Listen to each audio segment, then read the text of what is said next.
नमस्कार विद्यार्थी मित्रांनो, पुन्हा एकदा तुमचं स्वागत आहे आपल्या प्रथम IAS UPSC MPSC या चॅनलमध्ये. तर एक महत्त्वाची न्यूज आहे. आपल्याला माहिती असेल आपल्या महाराष्ट्रातलं कोयना धरण, या कोयना धरणाचं नाव काय केलेलं आहे, महाराष्ट्र सरकारने काय केलेलं बदललेलं आहे. ओके, पहिलं आपलं कोयना धरण म्हटलं जायचं, आता छत्रपती शिवाजी महाराज जलाशय असं त्याचं काय असेल नाव असेल. येणाऱ्या एक्झामला, मेन्स एक्झामला याच्यावर क्वेश्चन विचारू शकतो किंवा कसाही क्वेश्चन विचारला जाऊ शकतो. कोयना नदी कोणाची उपनदी आहे, कोणतं धरण आहे, कुठे संगम होतो कोयना नदीचा, ओके, उगम कुठे होतो, लांबी किती आहे, सर्व गोष्टी आपल्याला आजच्या लेक्चरमध्ये काय करायच्या आहेत, पाहायच्या आहेत. सो आजच्या लेक्चरमध्ये आपण काय काय पाहणार आहोत ते बघूया. बघा, कोयना धरणाचं नाव बदलले, ते नाव काय ठेवलेलं आहे तर छत्रपती शिवाजी महाराज जलाशय नाव ठेवलेलं आहे. ओके, कशा पद्धतीने धरणाचे काय झालेलं आहे, बांधकाम झालेलं आहे ते बघूया आपण. कुठे विस्तार आहे, कशी वाहतं कोयना नदी, कशी ती कृष्णा नदीला जाऊन मिळते याचा आपण अभ्यास करू. ओके, कशा पद्धतीने पहिलं जुनं नाव काय होतं याचा अभ्यास करू आपण इथे. नंतर कन्स्ट्रक्शन कधी चालू झालं आणि कधी कंप्लीट झालेलं आहे, आणि नदीची लांबी, रुंदी वगैरे, आणि किती क्षमतेचा तो काय आहे हायड्रो प्रोजेक्ट आहे, लेक टायपिंग काय असं याच्यामध्ये आपण बघू. आणि सो आपण सुरुवात करूया आजच्या लेक्चरला.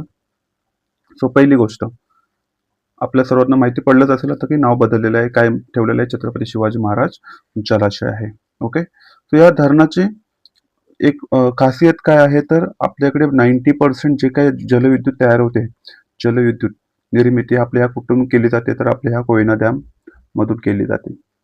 म्हणून कोयना धरणाला आता त्यालाच आपण नाव काय दिलंय, छत्रपती शिवाजी महाराज जलाशय.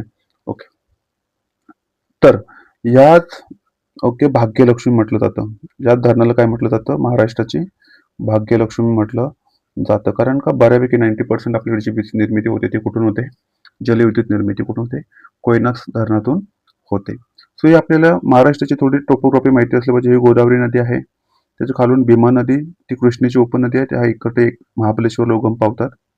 आता ही कोयना नदी सुद्धा कुठे उगम पावते तर महाबलेश्वरला काय होते, साताऱ्यामध्ये काय होते, उगम पावते आहे. साताऱ्यामध्ये काय होते, उगम होतोय. आणि ती कृष्णेची काय आहे, उपनदी आहे. कोणाची उपनदी आहे लक्षात ठेवा मित्रांनो, कृष्णेची उपनदी आहे, सातारा जिल्ह्यातून वाहत असते. आणि प्रीती संगम इथे आहे बघा, इथे महत्वाचा तो पॉइंट आहे, साताऱ्यामध्ये कराडमध्ये त्याचं नाव आहे प्रीती संगम. या ठिकाणी त्याचा काय होतोय, कृष्णेचा आणि कोयनेचा काय होतोय, संगम होतोय. ओके, आता विचारलं ह्या कृष्णेची आपल्या कोयनेची टोटल लांबी किती आहे तर टोटल लांबी लक्षात ठेवा मित्रांनो, 130 किलोमीटर. किती किलोमीटर आहे, येणाऱ्या एक्झामला याच्यावर क्वेश्चन असू शकतो, याच्यावर एक क्वेश्चन असू शकतो की एकूण लांबी किती आहे, एकूण कुठे संगम होतो तर कराडला. कुठे संगम होतो, हा कराडला, त्याचं नाव आहे प्रीती संगम. ओके, सो हे कोयना डॅम आहे, सह्याद्रीच्या कुशीत आहे. हा, तर नवीन नाव काय, छत्रपती शिवाजी महाराज जलाशय. जुने नाव काय होतं त्याला, शिवसागर होतं. ठिकाण कुठे आहे तर सातारा जिल्हा. ओके, सो कन्स्ट्रक्शन कधी चालू झालेलं आहे तर कोयना धरणाच्या बांधकामाला प्रारंभ झालेला 1956. यशवंतराव चव्हाण आपले तेव्हाचे काय होते, संयुक्त महाराष्ट्राचे काय होते, मुख्यमंत्री होते, आणि त्याला मंजुरी दिली होती. 1963 हे धरण काय होते, पूर्ण होते. आणि महाराष्ट्राच्या ऊर्जा इतिहासातलं एक नवीन पर्व काय झालं होतं, सुरुवात झालेली होती. महत्वाचं इथून काय होते, वीज निर्मिती महाराष्ट्राला पुरवली जाते.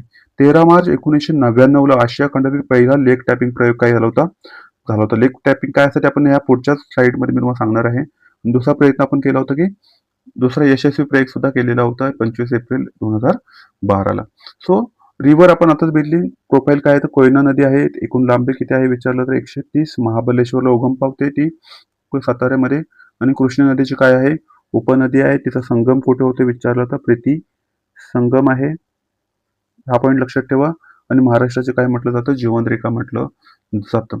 ओके, विचारलं धरण कधी कम्प्लीट झालेलं, 1963ला. कधी बांधकामाला सुरुवात झालेलं, 1956ला. लेक टॅपिंग कधी केलेलं आहे, 1999ला. दुसरा लेक टॅपिंग कधी केलं, 2012ला. सो लक्षात ठेवा हे पॉईंट.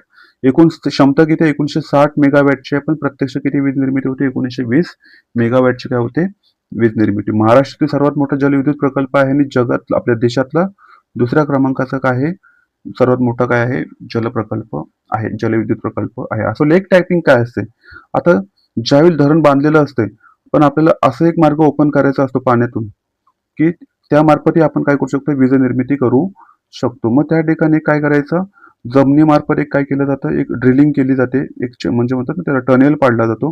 तो धरणाच्या पाण्यापर्यंत नेला जातो आणि तिथून मग एक काय म्हणतात स्फोट घडवून आणला जातो आणि स्फोट घडवून आणल्यानंतर तो जो बोगदा आपण काढलेला आहे तो बोगदा काय होतो तिथून कनेक्ट होतो. ओके, होल पडून तिथून पाणी काय होतं यायला सुरुवात होतं आणि या ठिकाणी काय लावले जातात टर्बाईन्स लावले जातात आणि काय केले जाते वीज निर्मिती केली जाते. लक्ष येते मित्रांनो. तो भरलेल्या धरणाच्या तलाशी बोगदा पाडून पाणी बाहेर काढण्याची अतिशय प्रगत अभियांत्रिकी पद्धत म्हणजे काय म्हटलं जातं लेक टॅपिंग म्हटलं जातं. ते सक्सेसफुली कधी केली होती एकदा 1999 ला केली होती 65 TMC वॉटर. नंतर 26 एप्रिल 2012 ला केली होती 15 फीट हाय पेवेटिंग कॅलरी वेव्स होते आणि पहिला काय होता आशियामधला लेक टॅपिंगचा प्रयोग होता. सो एक्झामला क्वेश्चन असा विचारला जाईल तो पहिल्यांदा लेक टॅपिंगचा प्रयोग कोणत्या धरणात करण्यात आलेला आहे, तो कोणत्या धरणामध्ये करण्यात आलेला आहे, तो 1999 ला कोयना धरणामध्ये आणि तो यशस्वी होता. आणि कशासाठी करतात हा वीज निर्मिती असेल पाणी पुरवठा असेल कारण आपण धरण तर पडू शकत नाही म्हणून धरणाच्या मधोमध काय करायचं एक टनेल पाडून काय करायचं त्याला होल पाडायचं एक सुरुंग लावला जातो एक प्रकारचा काय काय लावतो सुरुंग लावला जातो. सो याला लेक टॅपिंग असं म्हटलं जातं.